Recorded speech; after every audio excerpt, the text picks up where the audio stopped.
ناظرین، جیسے کہ اداور ڈرامے میں آپ نے دیکھا کہ اریبہ نے جان بوجھ کر ریحان اور اپنی خالہ امی سے لڑائی کر کے بات بڑھا لی اور اپنی امی کو کال کر کے بلا لیا کہ مجھے اب اس گھر میں نہیں رہنا، آپ مجھے آ کر لے جائیں، تو اس کی امی آ کر اسے لے جاتی ہے۔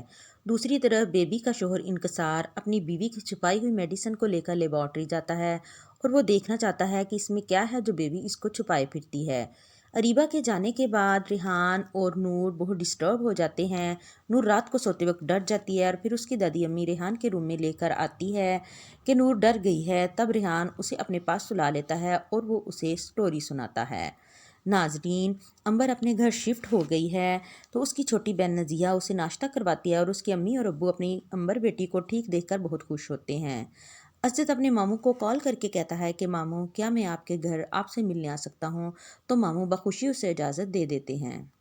اسجد جب سو کر اٹھتا ہے تو ماریہ کہتی ہے کہ آپ ناشتہ نہیں کریں گے، تو اسجد ماریہ کو اپنے پاس بیٹھنے کا بولتا ہے اور کہتا ہے کہ پچھلے دنوں کچھ ٹینشن کی وجہ سے تمہاری طبیعت کا نہیں پوچھ سکا، امی کی طبیعت خراب تھی اور انہیں کھونے سے ڈرتا ہوں، اس لیے کچھ اوور ری ایکٹ کر گیا۔ ماریہ خوش ہو جاتی ہے کہ اس کے ہسبینڈ کو اس کا خیال تو آیا۔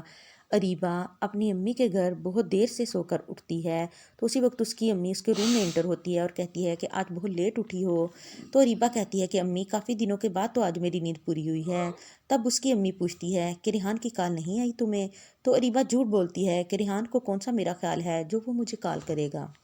فہد اسجد کے گھر اس کی امی کا حال پوچھنے آتا ہے تو بیبی جب فہد کو اپنی امی کے روم میں دیکھتی ہے تو حیران رہ جاتی ہے اور اسی وقت اسجد بیبی کو کہتا ہے کہ بیبی جاؤ فہد کے لیے بھی چائے بنواؤ۔ وہ کچن میں آ کر ماریہ سے کہتی ہے کہ تمہارے صاحب بہادر کا مہمان آیا ہے، فہد اس کے لیے بھی چائے اور کباب بنوا لو۔ دوسری طرف اریبہ اپنے کلاس فیلو سے ملنے ہوٹل جاتی ہے اور بہت تیار ہو کر جاتی ہے تو وہ اسے اتنا فریش دیکھ کر حیران ہو جاتا ہے اور پوچھتا ہے کہ تم نے اپنے آپ کو کہاں گم کر لیا ہے؟ تم تو کالج میں بہت ایکٹیو ہوتی تھی، اب ایک انسان کے پیچھے خود کو کہاں گم کر لیا ہے؟ بیبی، ماریہ، اسجد اور فہد اکٹھے بیٹھے ہوتے ہیں تو اسجد کی کال آ جاتی ہے تو وہ اٹھ جاتا ہے اور بیبی جان بوجھ کر اٹھ جاتی ہے۔ تبھی فہد ماریہ سے کہتا ہے کہ چائے کا نہیں پوچھو گی؟ تو ماریہ چائے دینے لگتی ہے، تبھی چائے فہد سے ماریہ کے ہاتھ پر گر جاتی ہے تو فہد کہتا ہے دیکھ کر پورا ہاتھ جلا لیا ہے تم نے؟ ماریہ کہتی ہے نہیں، تمہیں کیا پریشانی ہے، ساری زندگی برباد کر دی تم نے میری، اس کے آگے یہ گھاؤ کیا چیز ہے؟ فہد کہتا ہے کہ میں اتنا ہی برا ہوں۔ تب ماریہ کہتی ہے مجھے تمہاری شکل بھی نہیں دیکھنی۔ دوسری طرف اسجد جب اپنے ماموں کے گھر جاتا ہے تو اسے حقیقت کا پتہ چلتا ہے کہ منگنی ان لوگوں نے نہیں بلکہ اسجد کی امی اور بیبی نے توڑ دی تھی اور ان لوگوں سے جھوٹ بولا تھا کہ اسجد امبر سے شادی نہیں کرنا چاہتا، اور اس کے ماموں اور ممانی کو بھی پتہ چل جاتا ہے کہ یہ منگنی اسجد نے نہیں توڑی تھی بلکہ بیبی اور اس کی امی کا کیا دھرا تھا سب۔ ناظرین، آنے والی ایپیسوڈ میں آپ لوگ دیکھیں گے کہ اسجد کا کیا ری ایکٹ ہوگا بیبی اور اپنی والدہ کے ساتھ۔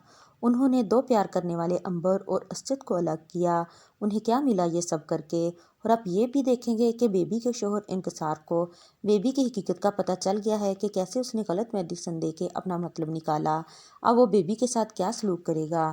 ناظرین، اور آپ یہ بھی دیکھیں گے کہ اریبہ گھر واپس آنے کی کیا شرط رکھتی ہے۔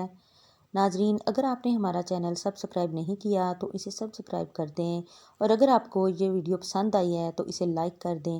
شکریہ۔